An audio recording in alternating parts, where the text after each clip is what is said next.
Hello दोस्तों, आदर्श study ज्ञान में आप लोग का स्वागत है।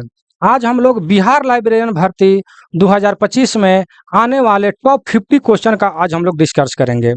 ये जितने भी इसमें क्वेश्चन है एग्जाम के दृष्टि से बहुत ही महत्वपूर्ण है, इसलिए वीडियो के अंत तक आप लोग बने रहेंगे।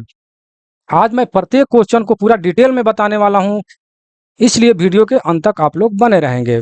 चलिए, ये जो है मेरा व्हाट्सअप नंबर है, इस पर मैसेज करके इस पीडीएफ को प्राप्त कर सकते हैं, या कोई भी जनरल कंपटीशन का भी पीडीएफ प्राप्त कर सकते हैं, या अगर आप रेलवे डिपार्टमेंट में हैं तो LDC, JEE, AWM, AME, mechanical department का भी पीडीएफ प्राप्त कर सकते हैं। चलिए आगे बढ़ते हैं। देखिए, लिखा है आर्ट ऑफ टीचिंग, अर्थात शिक्षण की कला। शिक्षण की कला से जितने भी लाइब्रेरियन में क्वेश्चन आने वाला है, इस सारे क्वेश्चन का हम लोग डिस्कस करेंगे। यहाँ देखिए लिखा है टोटल 500 क्वेश्चन। तो इस पीडीएफ में टोटल 500 क्वेश्चन है, इसमें से हम 50 क्वेश्चन का ही डिस्कस करेंगे। देखिए लिखा है कि इस पीडीएफ में सभी क्वेश्चन बहुत ही महत्वपूर्ण है।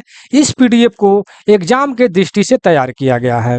इस पीडीएफ में वैसे क्वेश्चन को चुन चुन कर शामिल किया गया है जो एग्जाम के में अक्सर पूछे जाते हैं। ठीक है, तो यहाँ तक तब समझ लिए। चलिए हम देर ना करते हुए क्वेश्चन पर चलते हैं। अगर मेरे चैनल पर नए हैं तो आप 100% सब्सक्राइब कर लीजिएगा। चलिए, क्वेश्चन नंबर 1 में क्या कह रहा है कि शिक्षण शिक्षण का मुख्य उद्देश्य क्या होता है। शिक्षण का मुख्य उद्देश्य जो है क्या होता है, तो ये है सोचने की क्षमता को बढ़ाना। शिक्षण का मतलब टीचिंग, यानी जो भी कुछ आप पढ़ा रहे हैं उसका मुख्य उद्देश्य क्या है, तो सोचने की क्षमता को बढ़ाना। अर्थात जो सामने वाला, जो भी आपके सामने स्टूडेंट है या जो भी व्यक्ति है, उसके सोचने की क्षमता को बढ़ाना ही शिक्षण का मुख्य उद्देश्य होता है। यानी पढ़ाने का या कुछ बात बताने का मुख्य उद्देश्य यही होता है कि हमारा जो सामने वाला जो भी व्यक्ति है, चाहे वो एक मतलब कि विद्यार्थी हो या कोई आम व्यक्ति हो, उसके सोचने की क्षमता को बढ़ाना। ठीक है, चलिए 2 नंबर में क्या है कि प्रभावी शिक्षण में क्या महत्वपूर्ण होता है। प्रभावी शिक्षण में क्या महत्वपूर्ण होता है, तो देखिए यहाँ पर विद्यार्थी की भागीदारी। देखिए, मेन बात है कि अगर प्रभावी शिक्षक है, मतलब शिक्षण अच्छा पढ़ा रहे हैं, अच्छा टीचिंग हो रहा है, तो उसमें महत्वपूर्ण क्या होता है, तो विद्यार्थियों की भागीदारी। अगर आप अच्छा पढ़ाइएगा तो निश्चित है कि वहाँ पर विद्यार्थी जो है भाग अधिक से अधिक संख्या में लेंगे। ठीक है, तो यहाँ पर एकदम क्वेश्चन से स्पष्ट हो जाता है कि प्रभावी शिक्षण का मतलब यही हो जाता है कि विद्यार्थियों की भागीदारी। विद्यार्थी अधिक भाग लेंगे जब आपका शिक्षण यानी टीचिंग जो है, पढ़ाने का तरीका जो है प्रभावी होगा। अर्थात आपका व्यवहार, पढ़ाने का तरीका, समझाने का तरीका, सब कुछ अगर अच्छा रहेगा अर्थात प्रभावी रहेगा, तो विद्यार्थी निश्चित है कि आपके लाइब्रेरी में या आपके ट्यूशन में या स्कूल में अधिक से अधिक भाग लेंगे। ठीक है, चलिए 3 नंबर में क्या करें कि शिक्षण का सबसे अच्छा तरीका कौन सा है। शिक्षण का सबसे अच्छा तरीका कौन सा है, तो शिक्षार्थी केंद्रित विधि। शिक्षार्थी केंद्रित विधि। अब रहा बात कि शिक्षार्थी केंद्रित विधि है क्या, तो ये भी आप लिख लीजिए हो सके तो शिक्षा प्रदान करने का एक तरीका है। शिक्षार्थी केंद्रित विधि का अर्थ क्या है, तो इसको आप लिख सकते हैं कि शिक्षा प्रदान करने का एक तरीका है जिससे विद्यार्थी को सीखने की प्रक्रिया के केंद्र में रखा जाता है। ठीक है, अर्थात किसी केंद्र में रह करके विद्यार्थियों को शिक्षा देना या शिक्षा ग्रहण कराना या सीखने की प्रक्रिया जो भी कुछ है बताना, शिक्षार्थी केंद्र कहलाता है। तो इसी को इसमें विधि जोड़ दिया गया है। तो शिक्षा प्रदान करने का एक तरीका है जिसमें शिक्षार्थी को सीखने की प्रक्रिया के केंद्र में रखना शिक्षार्थी केंद्रित विधि कहलाता है। ठीक है, तो आपका क्वेश्चन है कि शिक्षण में सबसे अच्छा तरीका क्या है, तो वही है कि आप एक केंद्र में रखिए बच्चों को और अच्छे ढंग से उसको पढ़ाइए। ठीक है, चलिए 4 नंबर क्वेश्चन में कह रहा है कि शिक्षण कौशल का अर्थ क्या है। शिक्षण कौशल का अर्थ क्या है, तो अध्यापन की कला और तकनीक। अध्यापन की कला और तकनीक, शिक्षण कौशल यानी जो भी मतलब कि आप टीचिंग कर रहे हैं उसको अगर अध्यापन उसका मतलब कला और तकनीक आपका मतलब कि सही ढंग से है तो निश्चित है कि बच्चा अधिक आएगा। ठीक है, तो शिक्षण कला का अर्थ ही होता है कि अध्यापन की कला और तकनीक। ठीक है, तकनीक और कला अच्छे ढंग से होना चाहिए। ठीक है, चलिए 5 नंबर में क्या कह रहा है कि ब्लूम के अधिगम स्तर में सबसे ऊंचा स्तर कौन सा है? ठीक है, सबसे ऊंचा स्तर कौन सा है? तो मूल्यांकन। तो पहले हम जानेंगे कि अधिगम, अधिगम क्या है? तो अधिगम जो है एक सीखने की, मतलब कि इसको अगर हम कह सकते हैं कि सीखना या ज्ञान प्राप्त करना ही अधिगम कहलाता है। ठीक है, तो कह रहा है कि उसमें ऊंचा स्तर क्या है? तो मूल्यांकन। तो मूल्यांकन का अर्थ होता है आंकलन करना, परखना, जांचना, समझना ही मतलब मूल्यांकन कहलाता है। तो जो भी कुछ यहाँ पर कह रहे हैं अधिगम स्तर यानी सीखने के स्तर में सबसे ऊंचा स्तर है।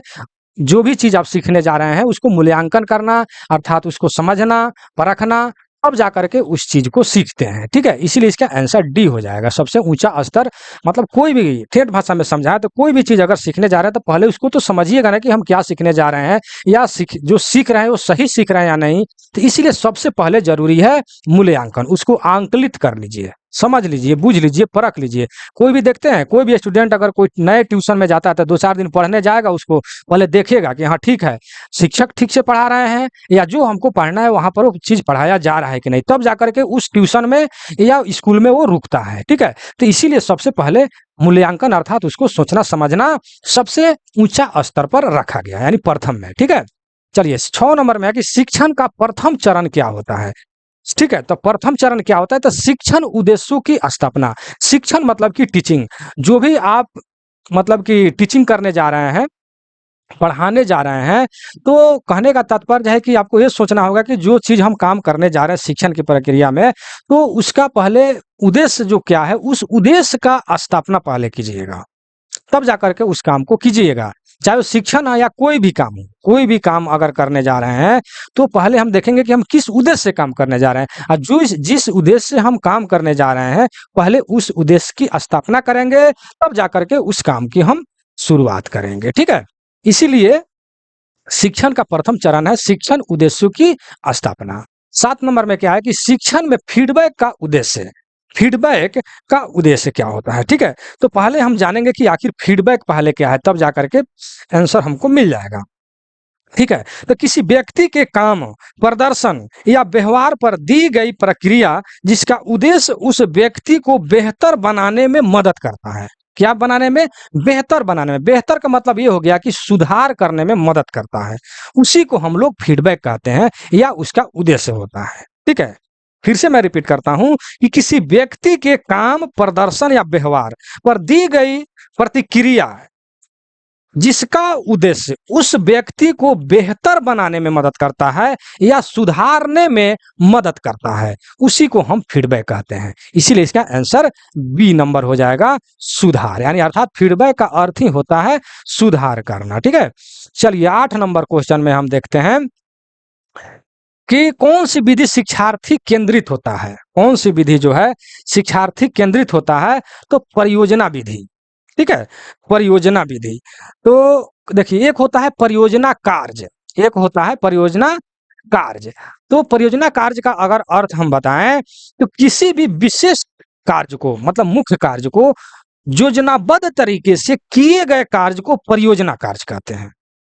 ठीक है, परियोजना कार्य कहते हैं। लेकिन आपके आंसर में है परियोजना विधि, तो उसी से संबंधित है कि परियोजना विधि का अगर अर्थ लिखें तो देखिए, हमारा उद्देश्य है जो भी कुछ जो पढ़ा है उसका अर्थ बताते चले। तो परियोजना विधि का पहले अर्थ आप लिखिए कि एक शिक्षण विधि, एक शिक्षण विधि जिसमें छात्रों को वास्तविक जीवन, वास्तविक, समझ रहे हैं ना, वास्तविक जीवन मतलब उसके जीवन की समस्याओं को हल करने के लिए एक परियोजना दी जाती है, जिससे वे सक्रिय रूप से सीखता है और व्यवहारिक अनुभव प्राप्त करता है। इसी को हम परियोजना विधि कहते हैं। ठीक है, तो आपके क्वेश्चन में कि कौन सी विधि शिक्षार्थी केंद्रित है, यानी शिक्षार्थी केंद्रित करता है, केंद्रित बनाता है, तो परियोजना विधि अर्थात एक मतलब कि जिन छात्रों को वास्तविक जीवन मतलब उसके जीवन की समस्याओं को हल करने के लिए एक परियोजना दी जाती है, परियोजना मतलब कार्य करने के लिए एक योजना दी जाती है।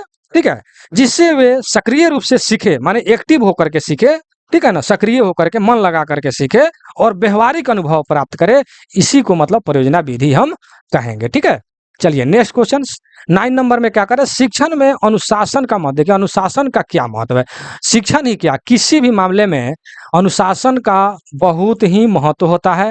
कहा जाता है कि अनुशासन ही देश को महान बनाता है, ठीक है। या किसी भी अगर परिवार का ही बात ले तो अगर परिवार में अनुशासन है तो निश्चित है कि परिवार अच्छा होगा, जो भी बच्चे उसमें से निकलेंगे अनुशासन मतलब अनुशासित होंगे, आगे बढ़ेंगे। तो आपके क्वेश्चन में क्या है, शिक्षण में अनुशासन का क्या महत्व है, ठीक है।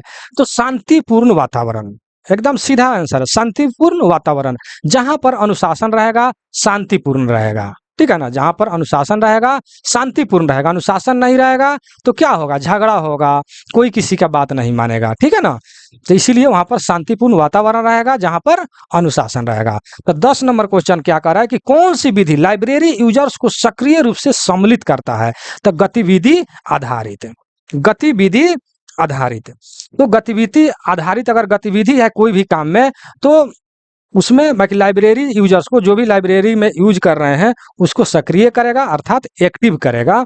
मतलब कि एक्टिव के मतलब समझ ही रहे हैं कि वो सक्रिय रहेगा, एक्टिव रहेगा, यानी रनिंग में रहेगा, ठीक है ना। चलिए 11 नंबर में कह रहा है कि शिक्षण में अभिप्रेरणा, अभिप्रेरणा का अर्थ क्या है, ठीक है। तो अभिप्रेरणा का, जैसे कि इसमें तो मान लेते हैं कि एक शब्द में लिख दिया गया है कि प्रेरणा देना, अभिप्रेरणा का अर्थ है प्रेरणा देना। लेकिन इसको अगर डिटेल में अगर अभिप्रेरणा का अर्थ हम जाने तो छात्रों को सीखने के लिए प्रेरित करना, उसकी रुचि जगाना और उसमें अधिगम, अधिगम के मतलब होता है सीखना, ज्ञान प्राप्ति करना, ठीक है ना। तो और उसमें अधिगम प्रक्रिया में सक्रिय रूप से शामिल करना, मतलब शिक्षण में, शिक्षण अभिप्रेरणा का अर्थ है, ठीक है। सही, शिक्षण अभिप्रेरणा का अर्थ है कि प्रेरणा देना, ठीक है। एक शब्द में आंसर हो गया प्रेरणा देना। लेकिन इसको अगर डिटेल रूप से जाने तो छात्रों को सीखने के लिए प्रेरित करना, उसकी रुचि जगाना, उसमें अधिगम प्रक्रिया में सक्रिय रूप से शामिल करना। अधिगम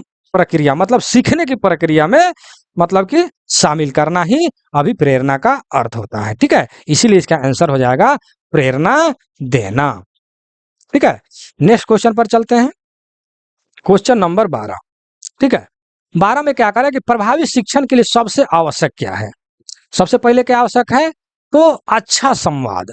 अच्छा देखिए प्रभावी शिक्षण, शिक्षण बाकी कहने का मतलब दमदार, ठेठ भाषा में कहें तो दमदार शिक्षण, दमदार टीचिंग आप कर रहे हैं तो सबसे आवश्यक क्या है कि आपका संवाद जो है अच्छा होना चाहिए। जो भी आप बोल रहे हैं स्पष्ट रूप से होना चाहिए, सरल होना चाहिए, सीधा होना चाहिए। ऐसा ना शब्द का प्रयोग करें कि बच्चा को समझ में ही ना आए, ठीक है। तो आपका जो भी संवाद हो, जो भी आप समझा रहे हो, बोल रहे हो, स्पष्ट होना चाहिए और सीधा होना चाहिए, सरल होना चाहिए और बच्चे को समझ में आना चाहिए, ठीक है। इसीलिए संवाद अच्छा होना चाहिए, इसीलिए इसका आंसर होगा अच्छा संवाद। यानी प्रभावी शिक्षण के लिए सबसे आवश्यक क्या है, अच्छा संवाद, ठीक है। 13 नंबर में अनुशासनहीनता के कारण कौन सा कारण हो सकता है। अनुशासनहीनता जो है कौन सा कारण हो सकता है, यह क्वेश्चन आपसे कर रहा है। थोड़ा सा इसको ऊपर बढ़ाते हैं। तो प्रेरणा की कमी, देखिए जहां अनुशासनहीनता होगा, अनुशासन नहीं होगा, वहां पर कोई मतलब प्रेरणा नहीं होगा। प्रेरणा का मतलब होता है उत्साहित होना, ठीक है।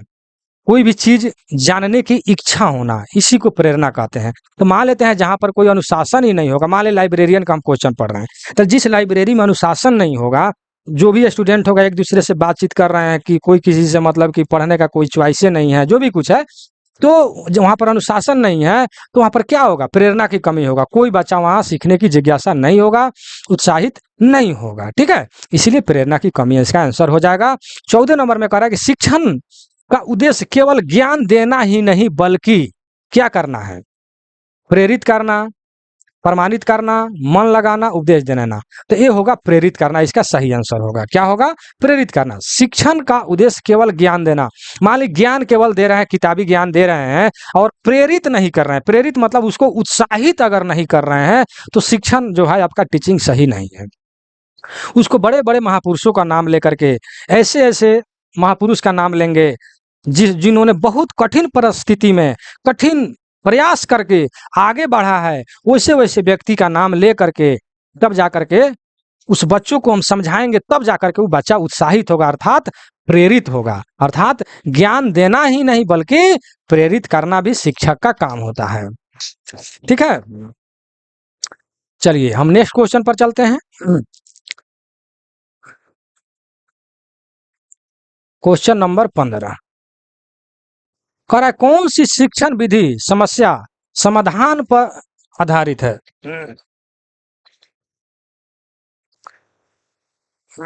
देखिए ऐसा ऐसा है कि थोड़ा सा इसमें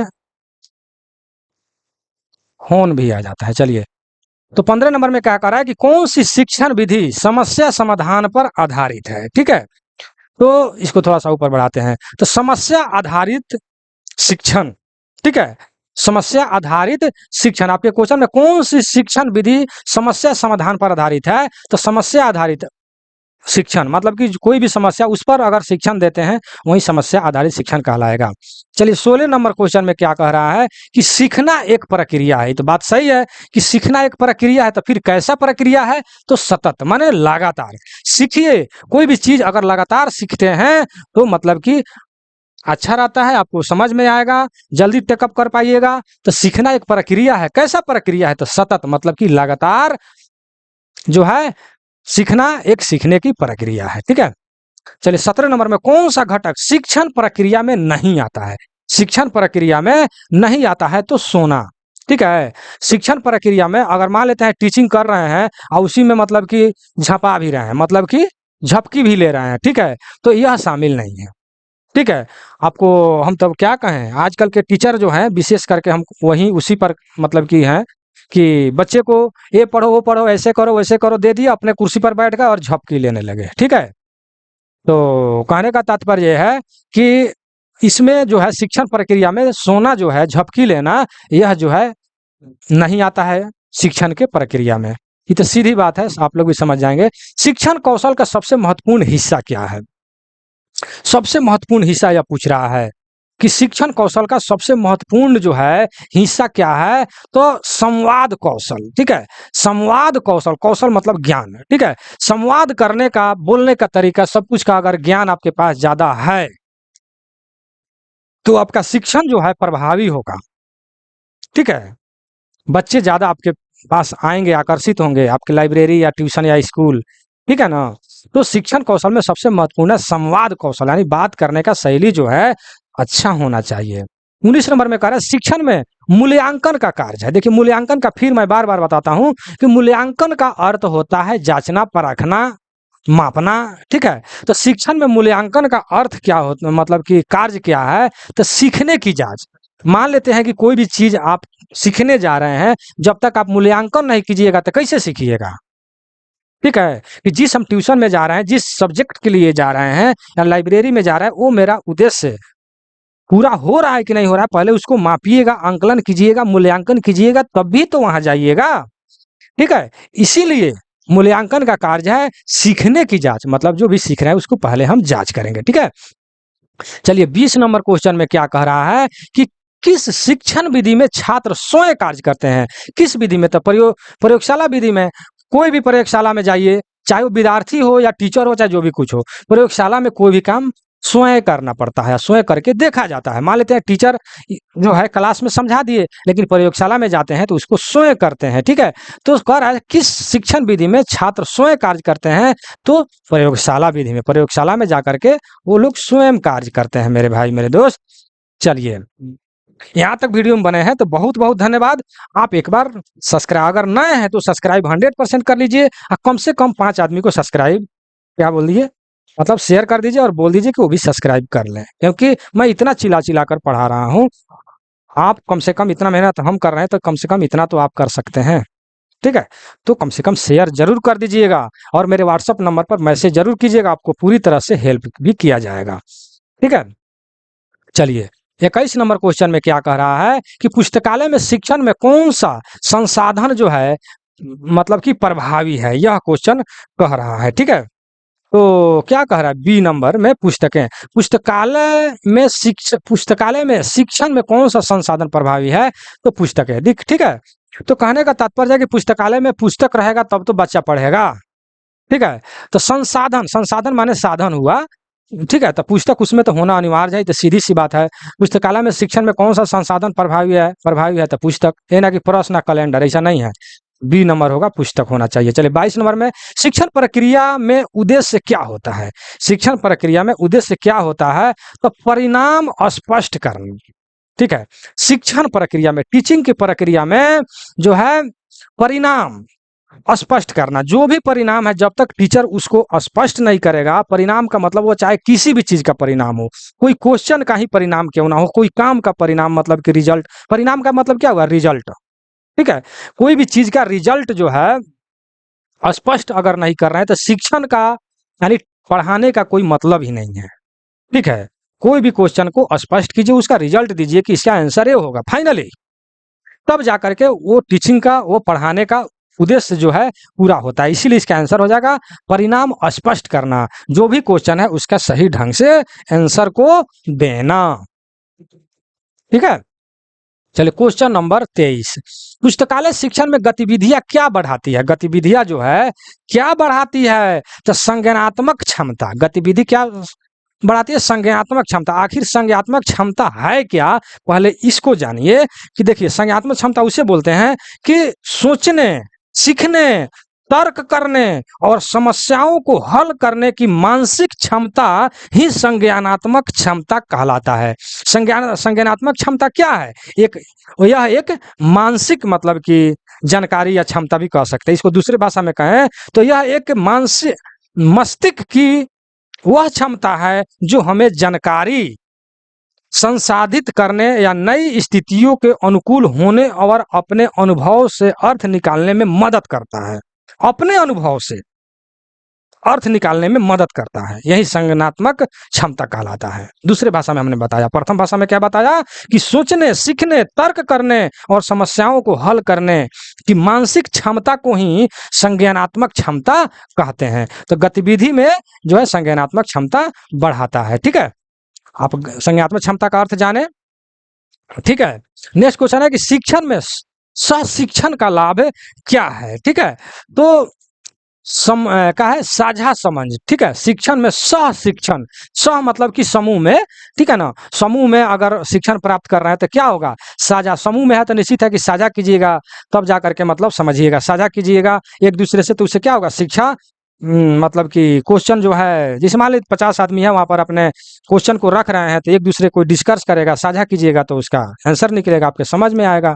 तो वह साझा समझ, साझा कीजिएगा तो आपको समझ में ज्यादा आएगा, ठीक है।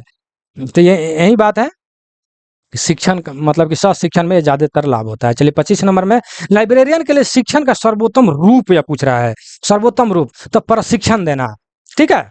प्रशिक्षण देना, लाइब्रेरियन के लिए शिक्षण का सर्वोत्तम रूप है प्रशिक्षण देना, यानी शिक्षा देना, प्रशिक्षण देना लाइब्रेरियन के लिए। तो सीधी सी आंसर है इसका। चलिए ना कि मनोरंजन करना, आदेश देना, ठीक है, पढ़ाना, ये तो सब कुछ है, ये प्रशिक्षण देना भी मुख्य उद्देश्य होना चाहिए, सर्वोत्तम रूप है। चलिए 26 में क्या करें, कौन सा दृष्टिकोण शिक्षण को रोचक बनाता है? कौन सा दृष्टिकोण बनाता है? ऑप्शन को थोड़ा ऊपर सामने लाइए। तो यह है सहभागिता। कौन सा दृष्टिकोण शिक्षण को रोचक बनाता है? रोचक मतलब कि, रोचक के मतलब उसको कोई भी चीज अगर रोचक है, मतलब आपके क्या रोचक अगर कहें तो ये इस तरह समझा सकते हैं कि उसमें रुचि लेना ना, भाग लेना, रुचि लेना, यही रोचक कहलाता है। तो कौन सा दृष्टिकोण होगा जो आपके शिक्षण में रोचक होगा? तो वो है सहभागिता। तो सहभागिता का अर्थ होता क्या है? तो किसी कार्य, गतिविधि या प्रक्रिया में सक्रिय रूप से शामिल होना या भाग लेना ही सहभागिता कहलाता है, ठीक है। तो किसी कार्य या गतिविधि या प्रक्रिया में सक्रिय रूप से, एक्टिव रूप से मतलब एक्टिव होकर के अगर शामिल हो रहे हैं, भाग ले रहे हैं, तभी तो जाकर के शिक्षण जो है, टीचिंग जो है क्या होगा? मतलब कि रोचक होगा, ठीक है ना। शिक्षण जो है, टीचिंग रोचक कब होगा? जब उसमें आप भाग लीजिएगा सक्रिय रूप से, ठीक है, तभी जाकर के रोचक होगा, यानी तब जाकर के कोई भी मतलब विद्यार्थी आपके पास आएगा। चलिए 27 नंबर में, शिक्षा में प्रश्न पूछना किसका संकेत है? देखिए कोई भी अगर प्रश्न पूछते हैं उसका मतलब ही होता है कुछ जानने की इच्छा, अर्थात जिज्ञासा। हम क्वेश्चन क्यों पूछते हैं? क्योंकि उस क्वेश्चन को बार जानने की हमको जिज्ञासा होती है, तभी तो उस क्वेश्चन को पूछते हैं। ठीक है। तो कह रहा है शिक्षण में प्रश्न पूछने किसका संकेत है? जिज्ञासा का। उस क्वेश्चन को जानने का हमको जिज्ञासा यानी इच्छा होना है, ठीक है, तभी तो क्वेश्चन को पूछ रहे हैं, इसलिए बी इसका आंसर सही हो जाएगा।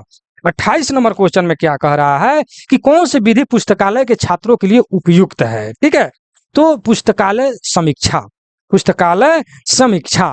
तो पुस्तकालय की जब तक समीक्षा नहीं करेंगे तब तक पुस्तकालय विधि में छात्रों के लिए कौन सा उपयुक्त है? तो नहीं, पुस्तक समीक्षा। हाँ, तो कहने का तात्पर्य पहले पुस्तक की समीक्षा करेंगे कि भाई कौन सा पुस्तक हमको पढ़ना है, नहीं पढ़ना है ना। तो इसको तो छात्रों के लिए सबसे पहले उपयुक्त यही होना चाहिए। उपयुक्त मतलब कि उपयोग करने युक्त, उपयोग करने युक्त क्या होना चाहिए? पुस्तक की पहले समीक्षा करना होगा कि हमारे लायक इस लाइब्रेरी में पुस्तक है या नहीं है, ठीक है। इसलिए इसका ए आंसर हो जाएगा पुस्तक समीक्षा। 29 में क्या करें कि छात्रों को शिक्षण में शामिल करने के लिए अच्छा तरीका क्या है? तो समूह चर्चा। तो कहने का मतलब जब तक समूह में जो है चर्चा नहीं कीजिएगा तब तक शिक्षण में जो है मतलब टीचिंग में जो है ज्यादा से ज्यादा मतलब विद्यार्थी को शामिल नहीं कर पाइएगा, ठीक है। ज्यादा से ज्यादा जहां पर जैसे स्कूल हुआ, कोई मतलब कोई भी शिक्षण संस्थान हुआ, वहां अपना चर्चा करेंगे कि हाँ हमारे लाइब्रेरी में, हमारे ट्यूशन स्कूल में यहाँ ऐसे पढ़ाई होता है, देखते हैं पंपलेट लोग साटता है, ठीक है। चर्चा ना करके वहां पर कुछ लिख करके साट देता है ना, ताकि वहां पर बच्चा सब देखे। कहाँ? जहां पर समूह हो, बच्चा का समूह हो या कोई भी काम में, अगर जहां पर समूह है जिस क्षेत्र का, वहां पर अगर चर्चा कीजिएगा, पंपलेट साटिएगा, तब जाकर के आपके पास छात्र आएंगे या जिस क्षेत्र में है उस क्षेत्र से संबंधित लोग आएंगे, ठीक है। तो छात्रों के शिक्षण में शामिल करने का सबसे अच्छा तरीका है समूह में चर्चा करें, पंपलेट साटे, बोले, समझाएं वहां जाकर के, तब जाकर के। चलिए 30 नंबर में क्या करें? शिक्षण को मापने योग्य बनाने का तरीका क्या है? मापने योग्य बनाने का अच्छा तरीका क्या है? तो उद्देश्य निर्धारण, शिक्षण को मापने का। टीचिंग यानी कोई भी मास्टर अगर पढ़ा रहा है तो सबसे पहले है कि कह रहा है कि मापन योग बनाने के लिए तरीका क्या था? उस टीचर को पहले उद्देश्य का निर्धारण, अपना उद्देश्य का निर्धारण हम करेंगे कि जिस टीचर के पास हम जो भी सब्जेक्ट पढ़ने जा रहे हैं वो टीचर अच्छा से पढ़ा रहा है कि नहीं उस सब्जेक्ट को, ठीक है। अर्थात शिक्षण यानी उस टीचिंग को मापने का योग, मापने कह रहा है कि मापन योग बनाने के लिए उद्देश्य का पहले हम निर्धारण करेंगे कि मेरा सीखने का उद्देश्य क्या है, वो जो चीज सीखने जा रहे हैं वो टीचर हमको सिखा पाएगा या नहीं। इसीलिए इसका सी आंसर हो जाएगा उद्देश्य निर्धारण। पहले अपने उद्देश्य का निर्धारण कीजिएगा, तब जाकर के उस टीचर या लाइब्रेरी के पास जाइएगा, ठीक है। 31 में क्या करें? पुस्तकालय में सूचना साक्षरता सिखाने का अर्थ है। सूचना साक्षरता सिखाने का अर्थ क्या है? तो स्रोतों की समझ विकसित करना, स्रोतों की समझ विकसित करना, ठीक है। चलिए इसका स्रोत मतलब जहां से हम प्राप्त करते हैं, समझ ही रहे इसका आंसर। चलिए 32 नंबर में कह रहा है कि स्कैप फोल्डिंग, स्कैप फोल्डिंग का अर्थ क्या है? ठीक है, तो स्कैप फोल्डिंग का अगर हम डिटेल में अगर हम बताना चाहें तो सीखने की प्रक्रिया में एक अस्थायी संरचना या सहायता प्रदान करना ताकि शिक्षार्थी किसी नए कौशल या ज्ञान को प्राप्त कर सके, इसी को हम स्कैप फोल्डिंग कहते हैं। इसको कॉपी में नोट कर ले तो बहुत ही अच्छा रहेगा, ठीक है। तो हमने क्या पढ़ा? स्कैप फोल्डिंग का अर्थ किसी सीखने की प्रक्रिया में एक अस्थायी संरचना या सहायता प्रदान करना ताकि शिक्षार्थी किसी नए कौशल या ज्ञान को प्राप्त कर सके, अर्थात सहयोग देकर सीखना, ठीक है। इसका अर्थ ये निकल जाता है कि सहयोग देकर के सीखना, ठीक है। इसीलिए इसका सही आंसर हो जाएगा बी नंबर, सहयोग दे करके सीखना, ठीक है। स्कैफोल्डिंग का अर्थ में ही दिया गया है कि प्रक्रिया में एक अस्थायी संरचना या सहायता प्रदान करना। सहायता प्रदान करने का मतलब ये हो गया कि सहयोग देकर सीखना, प्रदान करना ताकि शिक्षार्थी किसी नए कौशल या ज्ञान को प्राप्त कर सके। कितना मैं समझाऊं? इतना समझाने पर भी अगर आप नहीं समझते हैं तो फिर क्या आप टीचिंग कर पाइएगा? चलिए 33 नंबर में कौन सी रणनीति निष्क्रिय शिक्षण है? कौन सा नीति जो है निष्क्रिय शिक्षण है? तो व्याख्यान, ठीक है। व्याख्यान निष्क्रिय, व्याख्यान का मतलब ये हो जाता है कि वैसा व्याख्यान नहीं कीजिए जिससे कि बच्चा को अच्छा ना लगे, आपके लाइब्रेरी से भाग जाए, ठीक है। चलिए 34 नंबर कह रहा है कि छात्रों को सीखने में सक्षम बनाना कौन करता है? कौन करता है? तो शिक्षक करता है, दूसरा कौन करेगा? छात्रों को सीखने में सक्षम बनाना, सीखने में सक्षम बनाना जो है कौन करता है? तो शिक्षक करता है, ठीक है ना। शिक्षक ही छात्रों को सीखने में सक्षम बनाता है। ठीक है, सीधी सी बात है, इसमें कुछ ज्यादा समझने की जरूरत नहीं है। चलिए 35 नंबर में, अच्छे शिक्षण का परिणाम क्या होता है? अच्छा अगर शिक्षण है मतलब टीचिंग अच्छा दे रहे हैं, अच्छा पढ़ा रहे हैं, तो उसका परिणाम क्या होगा? जो भी छात्र आपके पास पढ़ने जा रहे हैं उसके व्यवहार में परिवर्तन होगा। ठीक है, मतलब कि जैसा गुरु वैसा चेला। ठीक है, अच्छा शिक्षा दीजिएगा तो निश्चित है कि आपका स्टूडेंट भी अच्छा ही होगा, उसका व्यवहार में परिवर्तन आएगा, उसके पढ़ने की शैली में परिवर्तन आएगा, उसके रहन सहन हर चीज में परिवर्तन आएगा। कब? जब अच्छा शिक्षण दीजिएगा, खुद आप अच्छा रहिएगा। ठीक है, तो सीधी सी बात है कि अच्छे शिक्षण का परिणाम है कि व्यवहार में परिवर्तन होगा। ठीक है, 36 नंबर में, कौन सा शिक्षण उपकरण डिजिटल है? कौन सा शिक्षण उपकरण जो है डिजिटल है? तो ई बुक। तो ई बुक जो है आपके गूगल पर या किसी ऐप पर मिल जाता है डिजिटल रूप से, उससे भी आप शिक्षण प्राप्त कर सकते हैं या शिक्षा प्राप्त कर सकते हैं। चलिए 37 नंबर, कौन सी विधि लाइब्रेरी यूजर्स को सोचने पर मजबूर कर देता है? तो है ओपन एटेंड प्रश्न। ओपन एटेंड प्रश्न। ठीक है, ठेठ भाषा में आपको हम समझाऊंगा, लेकिन तत्काल आप लिखने के लिए किताबी भाषा में भी लिख सकते हैं कि ओपन एटेंड प्रश्न का मतलब क्या होता है कि एक ऐसा प्रश्न होता है जिसका उत्तर देने के लिए एक विस्तृत प्रक्रिया की आवश्यकता होती है। ठीक है, एक विस्तृत प्रक्रिया की आवश्यकता होती है। ये ना कि हाँ या ना में उत्तर दे दे, या संक्षिप्त में उत्तर दे दे, या बहुकिल्प ऑब्जेक्टिव टाइप का उत्तर दे दे, ऐसा नहीं। अर्थात ओपन प्रश्न का, ओपन एटेंड प्रश्न का अर्थ यही हो गया कि कोई भी प्रश्न को डिटेल रूप से बताएं। ठीक है, तो वही कह रहा है कि कौन सी विधि लाइब्रेरी यूजर्स को सोचने पर मजबूर कर देता है। ठीक है, तो ओपन एंडेड प्रश्न, ओपन वाला जो प्रश्न रहता है कि एकदम उसको पढ़ा कर बता करके एकदम मतलब कि संतुष्ट करना है। ठीक है, संतुष्ट कर देना है, उसी को तो ओपन एंडेड अटेंडेंट प्रश्न कहते हैं, ना कि आप हाँ या ना में बता दें और आगे बढ़ जाए, ऐसा नहीं। ठीक है, तो ओपन एंडेड का अर्थ ये होता है कि कोई भी क्वेश्चन को डिटेल बताए, हाँ या नहीं में न बताए। चलिए 38 नंबर में कह रहा है कि शिक्षण का व्यवहार कैसा होना चाहिए? शिक्षक शिक्षक का व्यवहार कैसा होना चाहिए, यह क्वेश्चन आपसे कह रहा है। तो प्रेरणादायक। प्रेरणादायक, प्रेरणा का अर्थ होता है उत्साहित करना। ठीक है, उत्साहित करना, जिज्ञासा उसके अंदर पैदा करना, यही सब प्रेरणा का अर्थ होता है। तो शिक्षक को कैसा होना चाहिए? प्रेरणादायक होना चाहिए। ठीक है, अर्थात उत्साहित करने वाला होना चाहिए। ठीक है, सिखाने वाला होना चाहिए। ठीक है, अच्छे रास्ते पर ले जाने वाला होना चाहिए। ठीक है, तो ये ना कि आपके ऑप्शन में है ना कि कठोर होना चाहिए, डरावना होना चाहिए, रूखा होना, ये सब नहीं होगा। प्रेरणादायक होना चाहिए, उत्साहित करने वाला होना चाहिए, सिखाने वाला होना चाहिए। ठीक है ना, ये तो सीधा सीधी इसका आंसर है, कोई विशेष इसमें अर्थ की जरूरत नहीं है। अब 39 में है कि अच्छा शिक्षण प्रेरित करता है। अच्छा शिक्षण क्या चीज को प्रेरित करेगा? आप कमेंट सेक्शन में लिखिए। ठीक है, तो जीवन भर सीखना, इसका सही आंसर होगा जीवन भर सीखना। अच्छा शिक्षण प्रेरित करता है जीवन भर सीखना। हर आदमी जीवन भर मरने तक कुछ ना कुछ सीखते रहता है। ठीक है, लेकिन उसी में है कि कोई चलते फिरते सीख लिया, कोई लगातार सीखता है। ठीक है, आप पिछले वाले सेट में जो हम आपको बताए हैं कि सिखा कर सीखना, सिखा कर सीखना एक सबसे अच्छा शिक्षण का विधि है। सिखा कर सीखना, कोई भी चीज सिखा भी रहे हैं प्लस उसमें सीख भी रहे हैं। तो उसमें भी अगर टीचर हैं तो जिंदगी भर सीखना भी एक अच्छा शिक्षक या शिक्षण की प्रक्रिया विधि है।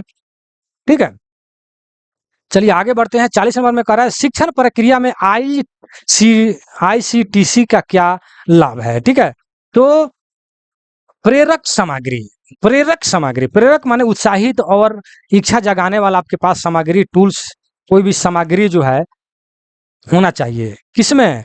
आईसीटीसी, आईसीटी प्रक्रिया माने शिक्षण प्रक्रिया में। ठीक है, प्रेरक सामग्री होना चाहिए। 41 नंबर में कह रहा है कि कौन सी विधि प्रयोगात्मक शिक्षक का उदाहरण है? प्रयोगात्मक शिक्षण का उदाहरण है। ठीक है, तो कह रहा है परियोजना कार्य। देखिए परियोजना विधि अलग है और परियोजना कार्य अलग है, तो कौन सी विधि प्रयोगात्मक शिक्षण का उदाहरण है? तो पहले परियोजना कार्य का अर्थ जानिए कि परियोजना कार्य उसे कहते हैं कि कोई विशिष्ट कार्य यानी मुख्य कार्य को योजनाबद्ध तरीके से किए गए कार्य को हम परियोजना का कार्य कहते हैं। कोई भी आपका मुँह कार्य है, उसको पहले योजना बना करके तब कार्य कीजिए। देखिए कितना मज़ा आता है, या कार्य वो कितना सहज होता है। ठीक है? एक मेरा एक और चैनल है आदर्श मोटिवेशनल, उस पर आप जा करके देखें, मोटिवेट करने वाला वीडियो मैं डालता हूँ। कि कोई भी अगर समय मैनेजमेंट का उसमें से अगर बात बताएं, तो कोई भी कार्य अगर मान लेते हैं कि कल हमको करना है, तो उसका एक पहले आज रात में ही लिस्ट तैयार कर लेंगे। कौन काम पहले करना है, कौन काम बाद में करना है, और कौन काम कल ना होकर के परसों भी होगा तो चलेगा, और उसमें कौन सा काम है जो अनिवार्य रूप से कल होना ही होना है। ठीक है? तो उस तरह लिस्ट तैयार करेंगे, तो कल क्या होगा, कल सुबह होते ही उस काम पर लग जाएंगे, क्योंकि उसका पहले ही योजना बना लिए हैं। और समय की बचत भी होगा, समय की बर्बादी नहीं होगा। ठीक है? तो उसी प्रकार कोई भी विशिष्ट कार्य को योजनाबद्ध तरीके से किए गए कार्य को हम परियोजना कार्य कहते हैं। तो 41 में कह रहा है कि कौन सी विधि प्रयोगात्मक शिक्षण विधि का उदाहरण है, तो यह है परियोजना कार्य, यानी विशिष्ट कार्य को योजनाबद्ध तरीके से किया गया कार्य जो है प्रयोगात्मक शिक्षण विधि का उदाहरण है।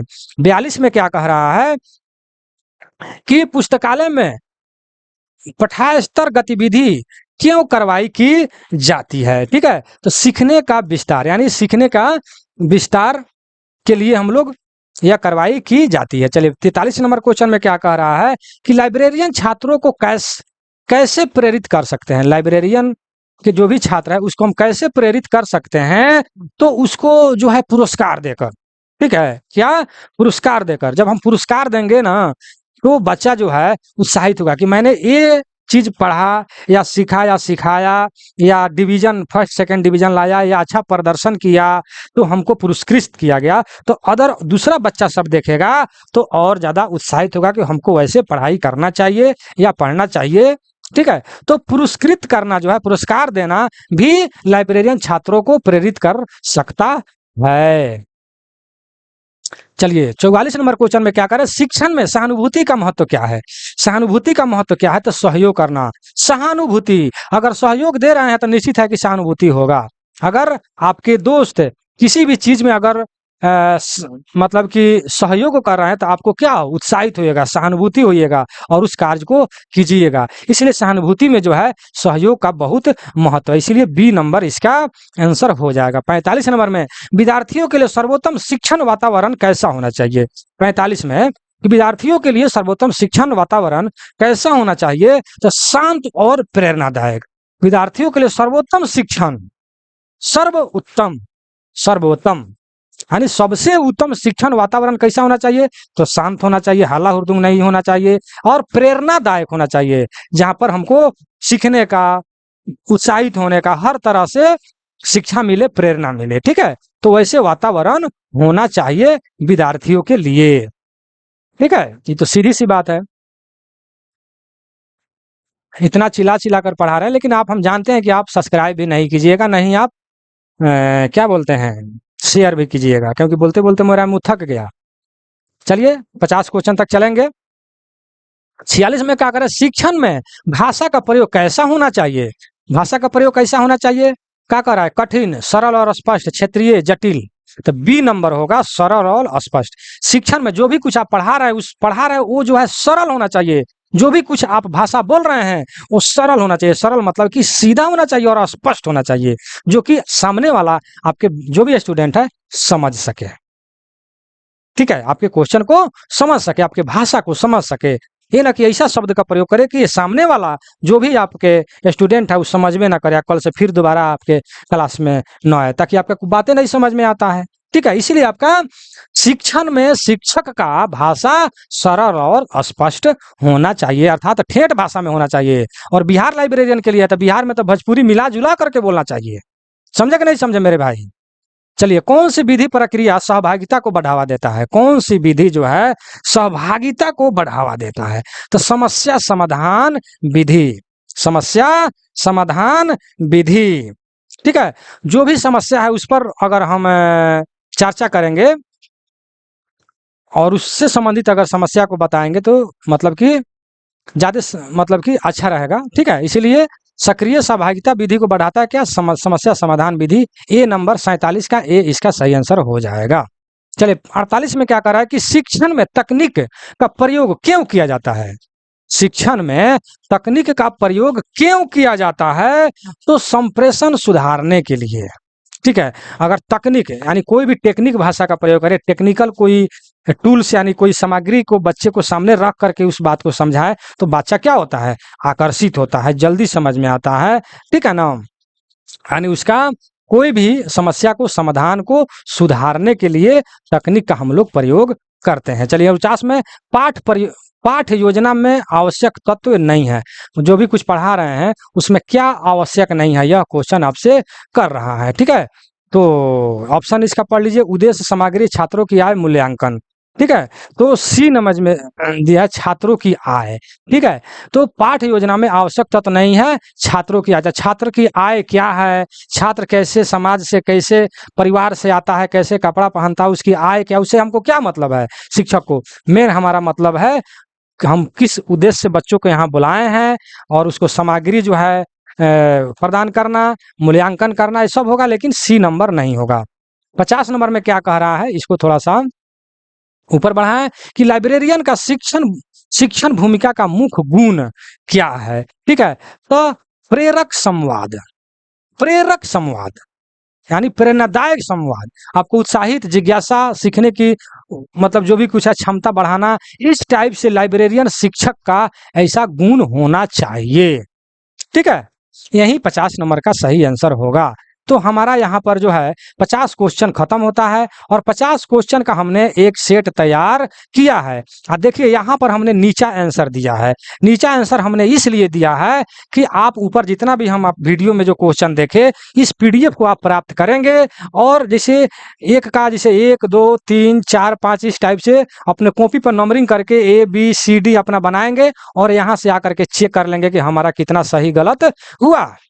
और आप खुद दे सकते हैं सेल्फ टेस्ट कि हम कितना, हमको जानकारी है, कितना हम बना पा रहे हैं, हमारा कितना नंबर आ रहा है, ठीक है। इस टाइप से इसीलिए हमने क्वेश्चन का जो आंसर है उसको हाईलाइटेड या चिन्हित हमने नहीं किया है, ताकि इससे आप मतलब कि क्या कर सकते हैं, टेस्ट भी दे सकते हैं। तो हम यहाँ 6ठा टेस्ट कंप्लीट किया है। 7वां टेस्ट का जो है 7वां टेस्ट का वीडियो हम अगले मतलब कि वीडियो में बनाएंगे और 1 से लेकर के 6 तो वीडियो बना चुके हैं हम। 7वां का अगले बनाएंगे। आप मेरे चैनल पर जाइए कर देखिए। प्रत्येक वीडियो में प्रत्येक क्वेश्चन का अर्थ विस्तृत रूप से बता करके बताया गया है। इसीलिए हमारे चैनल को आप निश्चित रूप से सब्सक्राइब करें और 5 आदमी को 100% शेयर कर दीजिए। तो आपको वीडियो कैसा लगा कमेंट सेक्शन में जरूर दीजिएगा मेरे भाई, मेरे दोस्त, ठीक है। चलिए मैं अपने वीडियो को समाप्त करता हूं। जय हिंद, जय भारत।